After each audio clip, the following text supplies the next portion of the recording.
doing 100 handstand push-ups a day until they start looking good. So I don't really do fitness and health content on this channel that much. I've dabbled in the past. One of the first videos I did was me doing a handstand in my flat, dressed as Bloody Anna from Overwatch. So I found much more success making money on YouTube with the gaming side of things. But my fitness and my health now is just, it's never been better. So I wanted to share the good vibes. I wanted to share my workout plans, my progress, and what I've been up to, and how can I help you along the way. So, my main interest is calisthenics or handstands mainly. I like the hand balancing, I like the tricks, I like the flips, but I also dabble in like outdoor stuff. I love adventure training stuff, climbing mountains and rock climbing and paddle sports and mountain biking, blah blah blah. But this video, the one I've been wanting to do for a while, is more like a TikTok challenge slash YouTube trend thing to like maybe get a ball rolling, should I say? Doing 100 handstand push-ups a day until they look really clean. So I started doing this challenge in September.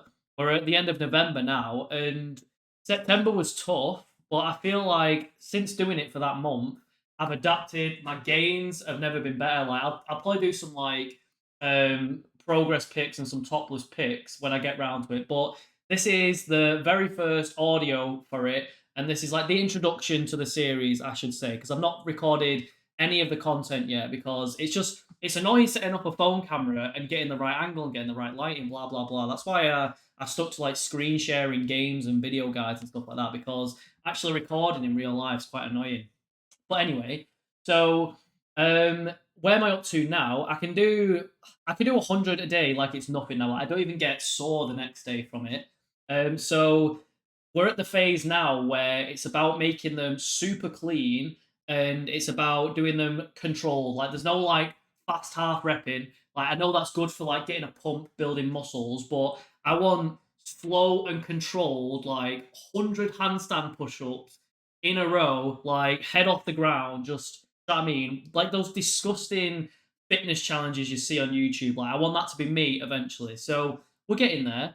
But I'm at the phase now where I want to start documenting, I want to start recording, I want to start sharing as I go. So um I should probably mention my diet. That's like a big thing I've sorted out the past couple of years. Like for me, I was always trying to outwork a bad diet, but now my nutrition is so dialed in, like it's actually crazy. So I'm on eggs every day, milk, whole foods, honey, nuts, fruit, dried fruit, vegetables here and there. But I'd say the biggest food or biggest superfood I had was when I got onto eggs because I despise the taste of eggs, but I recognize the power they give me and the fuel they give me. Like I can literally bang out so many more reps when I'm on eggs and when I'm off eggs. I always like joke now with my mates that they're like a mini steroid cycle. Like I can tell when I'm on eggs and I can tell when I'm off eggs. So if I could give you any tip, it'd be to have 4 eggs a day.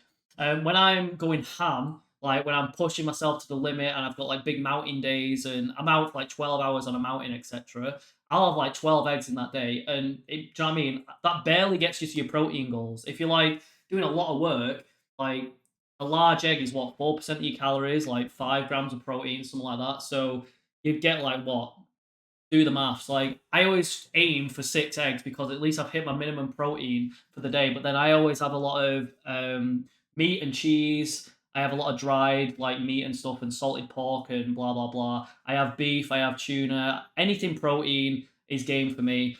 And I've cut out all the shit. I just don't have. I have crisps. Maybe I'll have a crisp every now and then, but the amount of crisp I have now is like I'll have a nibble with some flavor rather than like an entire packet. Same with like chocolates and biscuits. And if I ever do have them, this is it. I don't buy them anymore because I know what I'm like.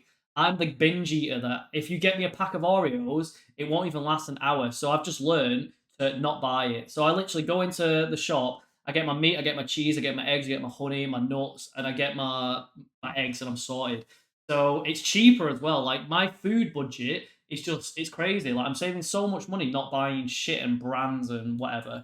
Um, so that's the nutrition side of it. My sleep, do you know what I mean? I'm all to pot, my mum would say. I don't sleep on a 24-hour schedule. I sleep like 2 naps a day. So I do a lot of creative work, and then I exert myself a lot with like a lot of athletic stuff. So for me, my body functions better when I get like 2 naps or 2 sleeps a day. And do you know what I mean? Like once I've spent 3 hours doing all my creative work, I'm just spent, and then I do my workout, and then there's not much left. I might as well have a nap, and then I can do it all again in the evening. So whatever, that just works for me, like a 2 sleep a day type thing. I feel rested. Like do you know what I mean? My muscles grow, so I'm happy. I'm hitting all my goals. What else can I waffle about? So in terms of like the handstands itself, I started off with just kicking up against the wall, and then over time, I've just like slowly got better. Like a big weakness was like my wrists. Like growing the strength in my wrists was a big hurdle for me. Like when I first started getting like really into this in like COVID time, like the thing that was letting me down was my wrists were hurting. And I know like from training in the past that when I feel pain, I'm not gonna push it any further. So it took a while for my ligaments and my wrist bones to like strengthen up. And it might be controversial, but I was doing like bone hardening exercises as well. Like fighters do this where I was like punching hard surfaces, like within reason. I'm not shattering my knuckles like every day, but I'm like, same principles apply when you're building muscle. Like you can do the same with your bones. If you make micro fractures in your bone, they grow back stronger. You've got stronger bones. Like kung fu people do it, fighters do it. When you're working out in the gym, you're tearing your muscles, and then it grows back stronger. Same thing applies to your thingy. So I don't know, maybe that helps. I was getting into like boxing and MMA, so I think that definitely built mental toughness, and it definitely strengthened these bad boys. So, what else? So once I could do like quite a few of them in a row, it's like, okay, I recognize that I was getting a bit out of proportion. Like my shoulders were getting massive, but like my chest was getting underdeveloped. My abs were like disappearing, not disappearing, but they weren't as poppy out as they used to be. Because when I first got into my fitness journey, it was like standard push-ups, sit-ups. I go for a run, like literally the beginner basics almost. And then it's like, okay, what do I actually enjoy? That's when I fell down the calisthenics route. I went to a gym session. I despise doing squats and deadlifts and lifting weights in that. I just can't stand it. For me, I'd rather save time, not go to the gym, and worship Lady Gravity on the floor by banging out some push-ups and some handstands and planches and any crazy like random combination you can do on the ground. So then I also like progressed to movements. So rather than just like isolated, when I first started, I was doing like prison push-ups where it's like you do 100 little short bursts and you get some fat like chest pump, your biceps start going. But I was like, oh, this is quickly going to become like unbalanced. So then it's like I learned full body. I started doing bridges. I started doing like flexibility. I started dabbling everywhere rather than just like laser focusing on like the bodybuilder thing after I got over that phase. So in terms of handstands, what I do now is it's like a whole sequence because I can literally, if I wanted to, I could kick up into a handstand and I could stay there for like half an hour. Do you know what I mean? I've built up the endurance, I've built up the stamina where I could just be in a handstand for like half an hour. If I'm not against the wall and I have to use all my stabilizer muscles, probably 15 minutes because my stabilizer muscles will go before like the strength in my arms go. So then it's like, okay, how can I make this better? How can I make it harder? How can I speed it up so I'm getting more out of my time? So now I do these like sequences where I'll kick up and then I'll do like my straddles. So I'm doing this to my legs, and then you've really got to tense your cheeks, man. Like for the longest time, I was just doing this kind of waving with my legs. But the second you add this like torsion, same with push-ups and like stuff, you need to twist into the reps. So when I'm like it's like this mind muscle connection thing. So when I'm doing this now, I tense my cheeks and I force my cheeks to like go out as far as possible to get that burn. Like you're just chasing that burn. So then, okay, I'll do that until like I can feel the arse burning. Like I don't count reps. I go until I feel the burn, and then I'll start counting. There's a famous what is it, Muhammad Ali quote there. I don't count reps. I count when the burning starts or something like that. But yeah, you need to. If you're not burning by the end of it, like you're too comfortable, you need to be like constantly overloading, progressive overload. So I do that, and it's like, okay, right, my arse cheeks are tired. So then I'll start doing this. I'll like one leg, and then I'll go farther. Like I'm trying to get it in the camera for you. I'll go further, and then I'll do like a swooping motion, and I'll do a swooping motion. And do you know what I mean? I've got all these like different things I do, and then I'll do both at the same time, and blah blah blah. So it's like I do a lot of leg variations for a couple of minutes. Then it's like, okay, I can start feeling it here, like all the stabilizer muscles are kicking in there. I'm getting a good burn. Then it's like, right, it's time to get my best areas out. Like when I'm doing these handstand push-ups, that's the thing I've trained more than anything in the world. So I'm just like, these are nothing to me. I can just do loads of these. So I get to the end of like my balancing sequence. What's the other thing I do? I go one-handed as well. So after I've done my straddles, after I've done my tucks, you can say the tucks.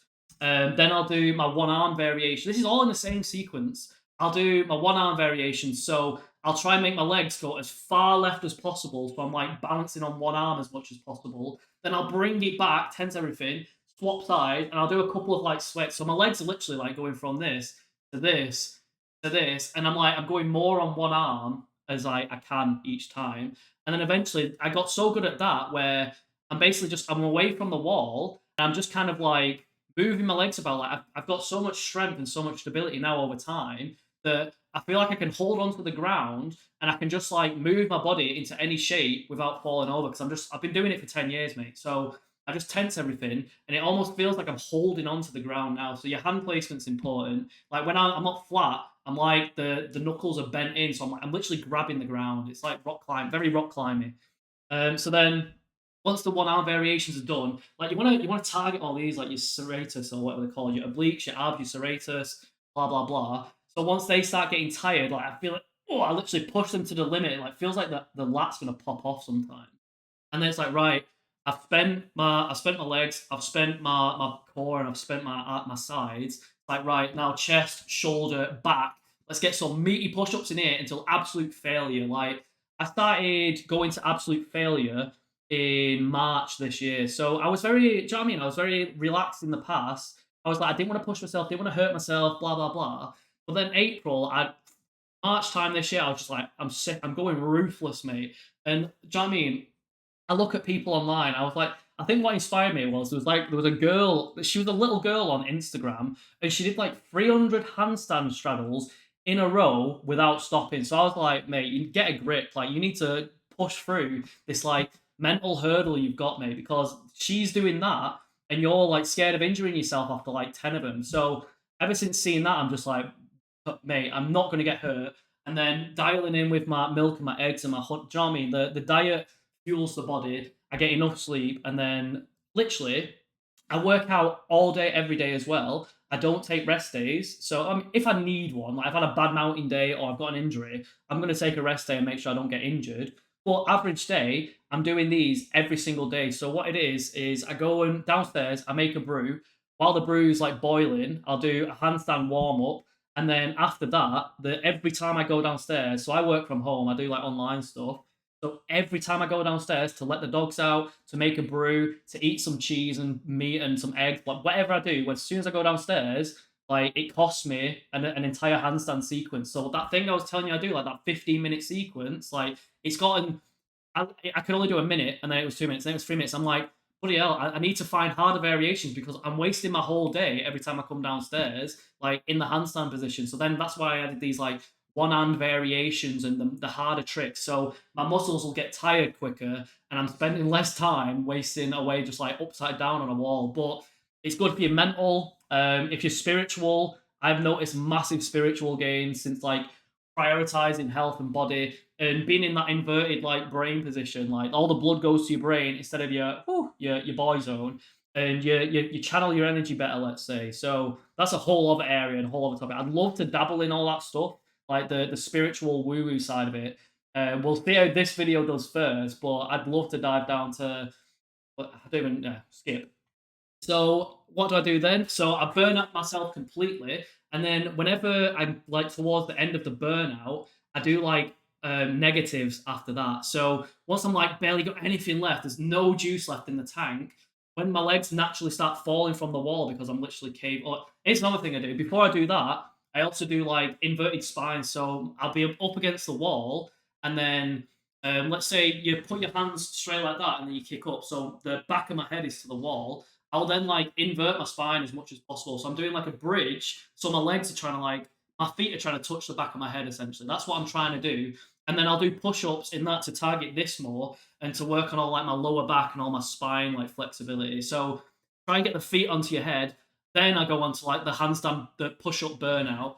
And then once I've done that, it's like right to negative. So as I'm falling away from the wall, rather than just like falling fully and letting gravity take me down, I'll fall as slowly as possible. So it's like a controlled fall. Like I'd recommend this tip if you are getting new to like handstands, try and fall as controlled and slowly as possible. Like tense, everything as your legs are falling. Like you want to literally be able to fall as slowly as this. Like you're so in control that you're basically just like doing some insane like push up.